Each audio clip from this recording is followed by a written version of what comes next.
C'est Jules César qui a signé l'acte de naissance de Lutèce, premier nom de Paris.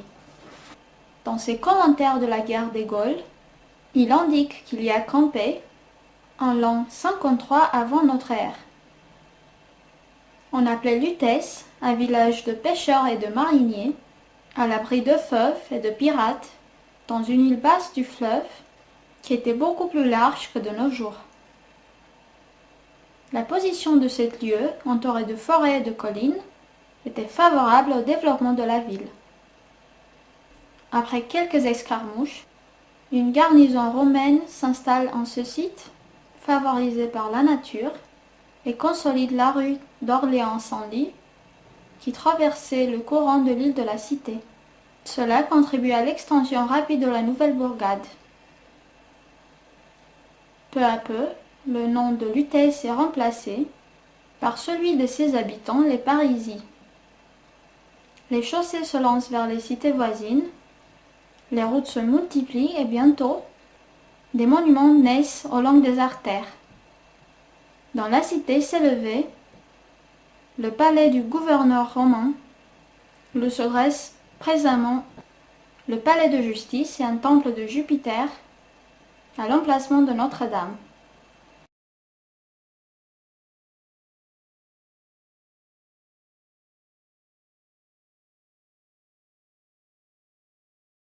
En 1918, l'armée romaine a tenu tête aux envahisseurs.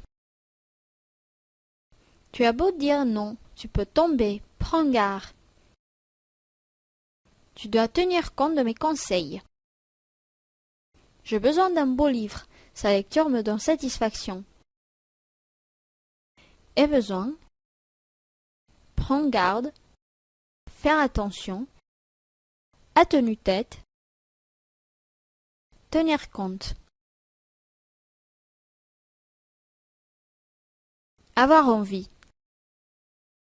Tenir bon. Faire croire.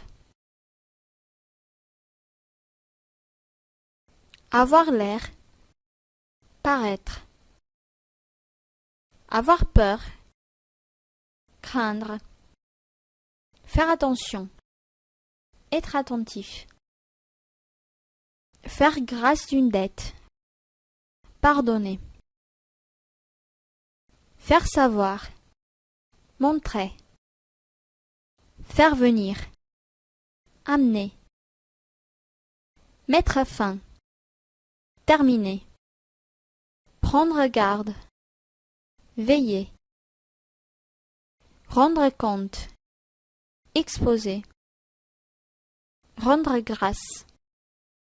Remercier. Tenir bon. Tenir ferme. Tenir tête. Résister. Voyons Pierre, tu ne tiens pas compte de mes conseils? Tu n'as peur ni de moi ni de ta mère. Tu as toujours l'air mécontent. Tu as beau dire non quand je t'appelle, tu dois venir. Prends garde à tout ce que tu fais. Tout homme doit rendre compte de ses actions. C'était pendant la guerre. L'armée tenait tête à l'ennemi. Le général a fait venir de nouveaux soldats. Le soir, il a tenu conseil pour faire face aux nouvelles attaques de l'ennemi.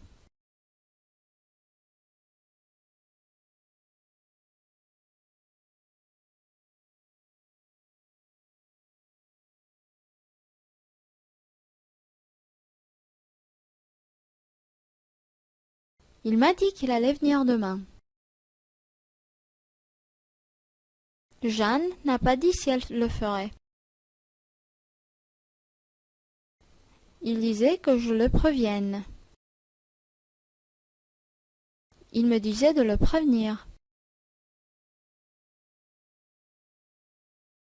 J'ai affaire avec vous.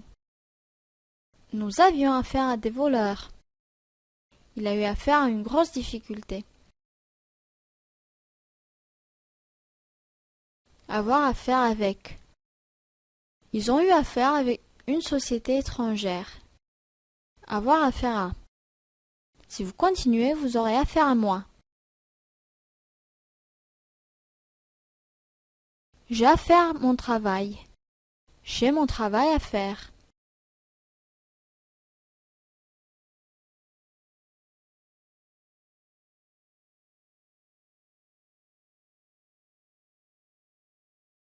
Je dois, tu dois, il, elle doit, nous devons, vous devez, ils, elles doivent. Je ne dois pas. Est-ce que je dois? Dois-je? J'ai dû, tu as dû, il, elle a dû, nous avons dû, vous avez dû, ils ont dû. Je n'ai pas dû. Est-ce que j'ai dû? Ai-je dû? Je devrais. Je ne devrais pas. Qu'est-ce que tu regardes? Je regarde les cartes que je viens d'acheter. Je dois les envoyer à Pierre. Où sont les enfants? Regarde-les. Ils sont en train de faire des pâtés de sable. Ils sont fatigués, ils viennent de nager. Croire quelqu'un, croire quelque chose. Croire à quelqu'un, tu crois au médecin. Croire à quelque chose, il croit à son discours. Nous croyons à la résurrection. Croire en quelqu'un. Je crois en Dieu. Je crois en toi. Croire que. Je crois qu'il arrive.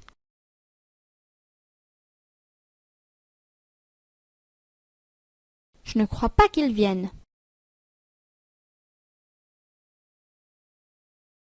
Je crois, tu crois, il, elle croit, nous croyons, vous croyez, il croit,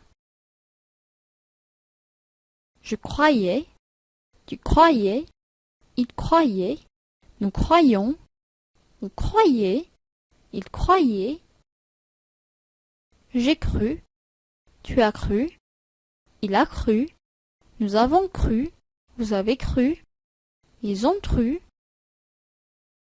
j'avais cru, tu avais cru, il avait cru, nous avions cru, vous aviez cru, ils avaient cru.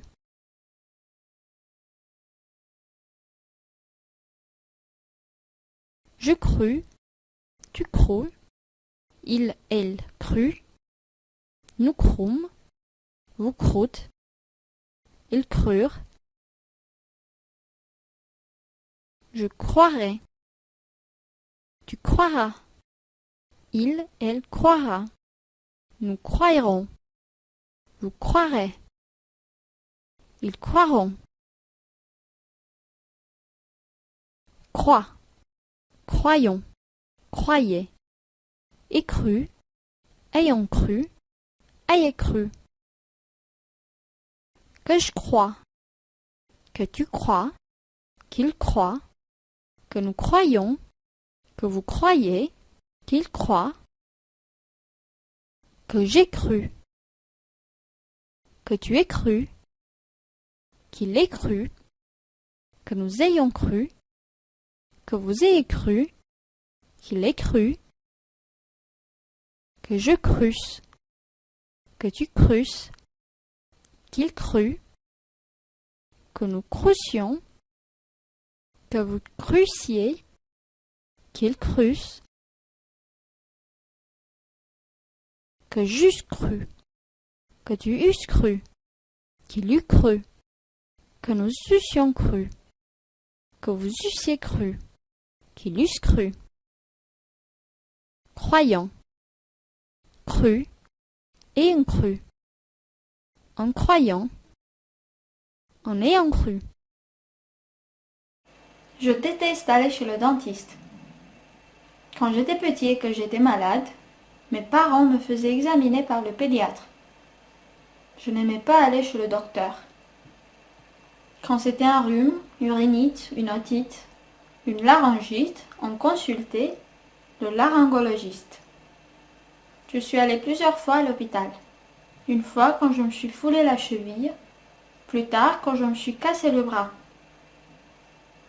Un jour, en tombant, j'ai aussi failli me casser le cou. Je l'ai échappé belle, avec une simple bosse à la tête. Les rages de dents, c'est la pire des choses. Je déteste aller me faire soigner chez le dentiste. Si la dent est très malade, me la faire arracher, c'est ce que je crains le plus. Mieux vaut avoir un problème de cœur. Problème de cœur. Problème au cœur. Voir son médecin. Rendez-vous. Esthéticienne. Longtemps. Se faire soigner. Malade. Coup. L'échappée belle. La bosse. La rage de dents. Arracher. Craindre. Cœur. L'hôpital. Se fouler la cheville. Se casser le bras. J'ai failli. Un jeune homme de Marseille va à Paris pour faire sa médecine. Cependant, il ne s'occupe pas de ses études, se livre aux distractions, dépense beaucoup d'argent et fait même des dettes. Le père, alarmé par des dépenses exagérées de son fils, décide à aller le voir. Un jour, que tous les deux parcourent la ville pour visiter les monuments, ils arrivent devant un édifice imposant. « Qu'est-ce que c'est que ce magnifique monument » demande le père. « En vérité, je ne sais pas, » réplique le fils, « mais je vais le demander à cet agent de police. »« C'est si, » répond l'agent, « c'est l'école de médecine. » Louise et Georgette se rencontrent par hasard sur le boulevard. « On me dit, » s'écrie Louise plein de compassion, « que tu rentres de fiançailles. » C'est exact. Vois-tu, Jacques est devenu impossible. Il critique ma manière de m'habiller, il fait sans cesse des reproches au sujet des gens que je fréquente et n'arrive pas à s'entendre avec maman. Comblé de tout, un beau jour, j'apprends qu'il épouse une autre femme. Alors, tu comprends, je n'hésite pas, je rentre tout de suite. Impertinence. Le maître d'école. Mon garçon, vous êtes dans cette classe depuis presque un an et vous ne savez pas encore la millième part de ce que je sais. Jeannot. Mais monsieur, ça fait 30 ans que vous êtes dans la même classe. Mauvaise écriture. Le maître d'école. Ton écriture est déplorable. Si tu ne l'améliores pas, cela peut te gêner considérablement de la vie. Jeannot. Cela n'a pas d'importance, je veux être médecin. Réflexion d'un élève. Le jeune Toto, âgé de 6 ans, est absorbé dans les profondes réflexions. Son père lui en demande le sujet. « Papa, je crois que mon maître d'école n'est pas très fort. »« Et qu'est-ce qui te fait croire cela ?»« J'ai remarqué beaucoup de choses, celle-ci par exemple. Chaque fois qu'il écrit quelque chose sur le tableau noir, il demande à l'un de nous de lui dire ce qu'il a écrit. » Une carafe cassée. Maman, aimes-tu les histoires? Oui, mon enfant. Veux-tu que je t'en raconte une? Certainement. Il n'est pas très long. Cela ne fait rien. Ça te fera plaisir? Naturellement. Écoute alors, il y avait une fois une carafe. Eh bien, c'est tout, je viens de la casser, voilà.